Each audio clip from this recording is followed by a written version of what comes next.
Okay, before the video begins, please do not harass this person. They're a minor. I just made this video so I can make my argument, just so that people don't believe this. Second of all, we got a Discord server. I stream on Twitch at twitch.tv/LoovlehCuppaTea. I make tweets on Twitter. All the links to those things are in the description below. Anyway, to the video. Hello. Oh fuck, don't mind me, please. Oh, I'm gonna fall.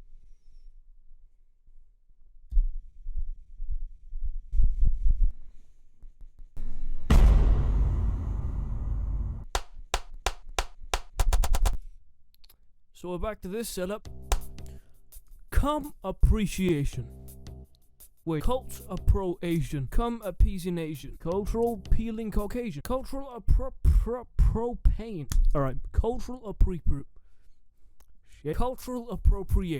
That's the topic we're gonna discuss today. It is a lovely cup of tea. You know the fucking drill. Spilling a lovely cup of tea, brown a lovely cup of tea, and we're vaging out. Here's the finish.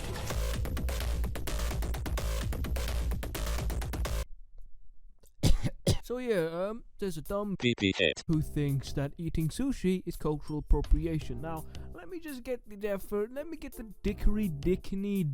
dictionary definition of cultural appropriation. Basically, it's just taking something from another culture. Wait, I forgot my headphones. What the fuck am I doing? There we go. There's the whole setup. Cultural appropriation is defined as basically taking something from another culture without respecting it, maybe profiting off of it and disrespecting the culture in itself with how you use it. It's basically like going to a Mexican restaurant, putting on a sombrero, putting those freaking maracas on your shoulders and going shh shh shh shh because you're an asshole, and going up to a person's dinner and just putting your dick in a burrito while you go arriba arriba. Now that's a pretty extreme version of cultural appropriation, and even if it wasn't cultural appropriation, you wouldn't do that anyway. A more realistic version of cultural appropriations is what the Americans did to the Native Americans. Basically, instead of respecting the fact that instead of respecting the Native Americans' beliefs in the fact that, you know, they don't believe in possessions, they took away every single possession from the Native Americans and just sort of sold them out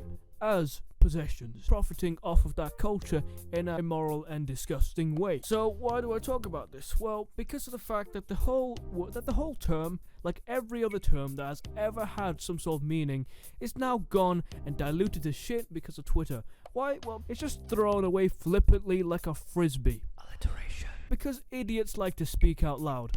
Idiots are the ones that like speaking up too much because of the fact that they feel like they have something so important to say, and it's happened too many times. Anyway, here's the tweet. Unpopular opinion: sushi has been whitewashed to a degree where it's become colonizers' food. I won't cancel you for eating sushi, but keep in mind that you're culturally appropriating Asian culture if you eat it.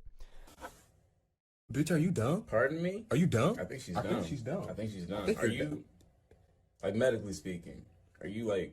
Like, I'm not trying to be mean. All the other responses that aren't mocking them just come from teenage girls who feel like they have to speak up for every race, as if us brown people are just so weak on our own that we just crumble and we can't do anything without the power of the white man to save us. Whenever someone called me a curry muncher, I never really took it as I never really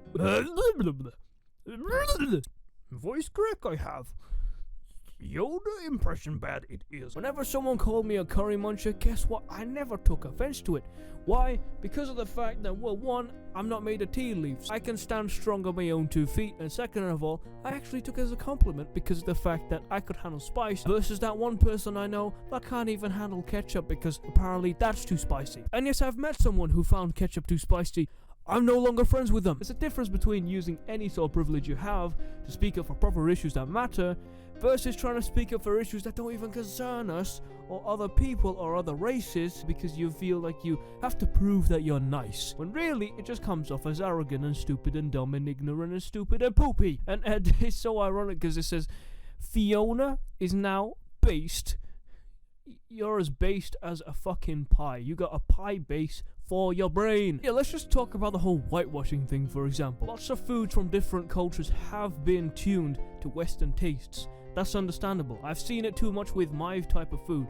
And to be honest, it's kind of annoying in a way, but to call it whitewashed, obviously, again, the little person found a big word, so she's trying to prop herself up with that, as if it actually validates her argument in any way, shape, or form. But the thing that I really hate, colonizers' food. Colonizer, fuck off. Are you joking? Have you seen what white supremacists eat? They just don't like other types of food. If you actually spend any time, they actually hate it. They eat their same stupid fucking pies and their chips and gravy, and that's all they have because they feel like their food's superior. So already on the wrong foot, but to use the word colonizer, there are grandparents, great-grandparents, great-great-grandparents that are alive right now that understand the fucking meaning of that word because they've been through the colonization. So the fact that you're using the word colonizer in a way that's just so disrespectful, in a way that minimalizes it to people who eat sushi, is absolutely ridiculous, and I just can't believe you're actually this dense. And also you're thinking, well, maybe she's Japanese, you dumb cunt. Understandable. She must be Japanese, right? Right?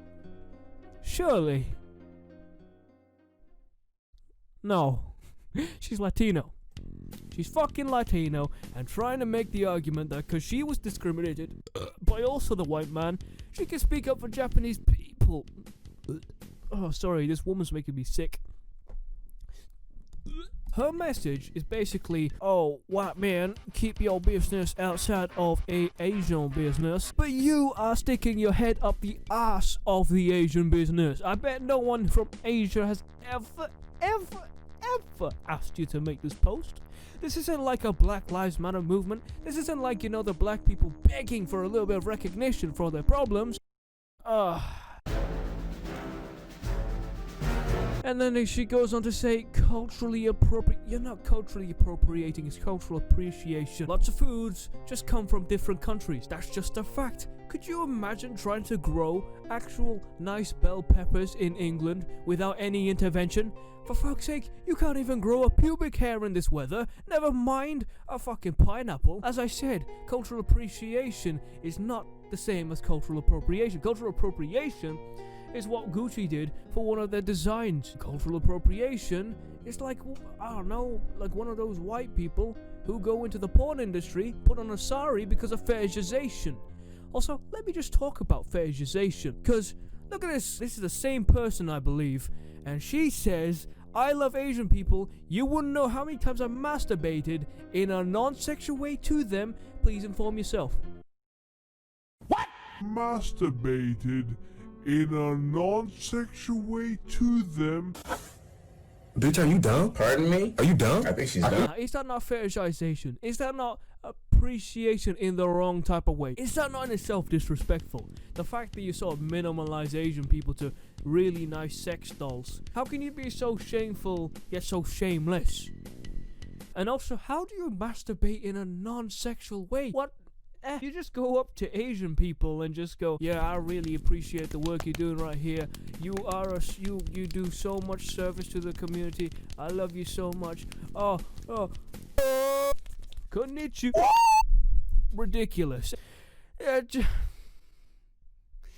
just don't get it. Like, I'm perfectly fine with curry being distributed throughout the whole bloody...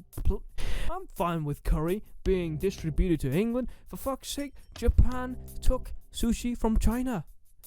And guess what they made it to? Their personal dish. But that was after years and years of adopting and embracing and appreciating a different culture. For fuck's sake, chicken tikka masala, England. But why is it from England? Because there were elements from Pakistan and India taken to England. And they put a little tomato soup in there just to make it a little more juicy because the chicken was, you know, a little bit dry. And look what we have. One of the most popular dishes in every single restaurant to have ever existed. I bet your cheap-ass brain was made in China. So at the end of the day, eating food that you love is not cultural appropriation. It's just appreciating the culture and what it can bring. Now, before the video ends, obviously, I need to give some people a shout out. So first of all, me, Art Commissions, look at this. Second of all, Puppy Waffles, this absolutely talented, just unbelievable, like painfully faithfully underrated artist. She's so good and so amazing. I love her work to bits. She just does amazing art.